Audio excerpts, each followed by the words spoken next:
Here's Brody Brazil.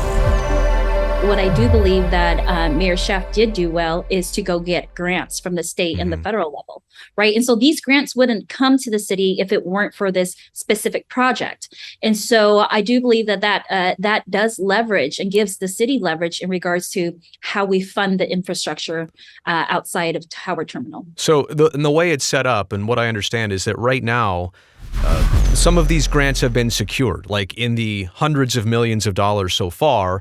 You thought you were about the tens of millions of dollars away. I think Oakland got to be within 90% of the 2021 estimate for offsite infrastructure for Howard Terminal. But obviously now inflation and everything else, and now it's turned into $100+ million is the gap to bridge. But all of this continues to rely on federal and state grants. And Oakland and the A's are both kind of left at the mercy of those coming through. Is that a bad position for both sides to be in right now?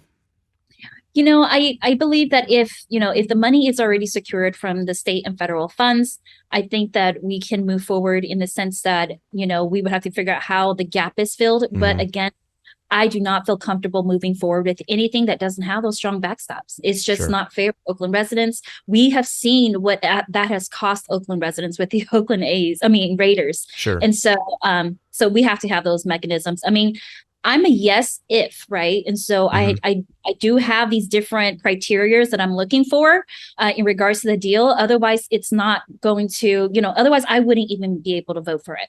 And I've been very clear, and I've been the clearest about that on the city council. And so I do believe that what I'm asking for is the minimum that the Oakland A's can do. And, and I really hope that they would want to actually do that kind of work because they want to be rooted here in Oakland.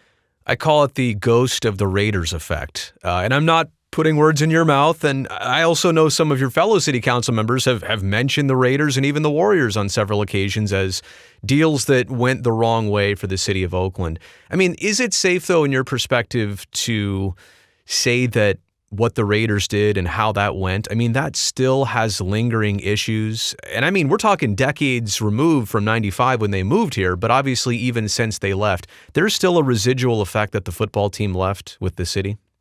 Absolutely. We're still paying their bill for them. Yeah, that's true. That's true. That's an expensive residual feeling for sure.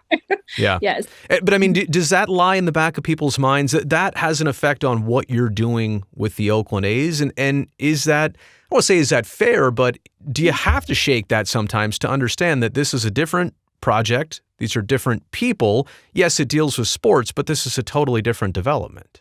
It is a totally different development. However, you have to learn from your past mistakes. And the past mistakes that we have learned from the Raiders is that we didn't have the strong language in place in regards to the strong backstops. Got it. Right. So it's not, it's not whether or not it's not just a toss up where it's like, yes, you either want the development or you don't. There's so many nuances that goes into it. And I'm a true believer of, yes, this is a whole different project. It's completely different people. However, we have to do what we have been sworn in to do, which is to protect, the fiscal solvency of the city and make sure that we are, voting on things that will be in the best interest of taxpayers and residents. So the offsite infrastructure cost is like maybe the biggest deal right now. How are you going to bridge that gap? And that number might even change from 2022 to 3 and 4 and beyond.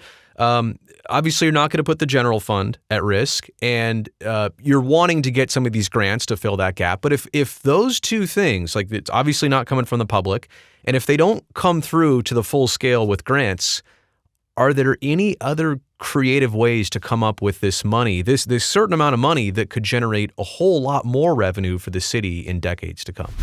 Yeah, no, I mean, there are other possibilities, but again, I would have to look at the different proposals and ensure that we are incurring more of the revenues that will come because we are investing into the stadium. Got it. And that's exactly what I want to see. I want to see what the cost benefit analysis are. And not just that, but, of course, we want to keep our last sports team. Well, not last because we have the Oakland roots, right? But then we want to keep the Oakland A's rooted here in the city of Oakland. However, it can't be at that high cost of us not being able to pay it back or pay it down.